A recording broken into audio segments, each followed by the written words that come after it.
Narito ako sa iyong harapan, pagod ngunit umaasa. Hindi ko man alam ang bukas, alam kong hawak mo ang buhay ko.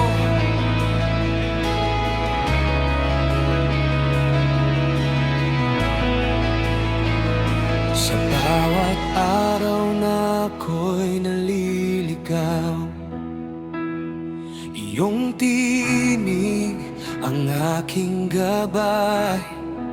Sa bawat gabi ng aking takot, ikaw ang lakas na naghihintay. Hindi mo ako himbingan, hindi mo ako pinabayaan.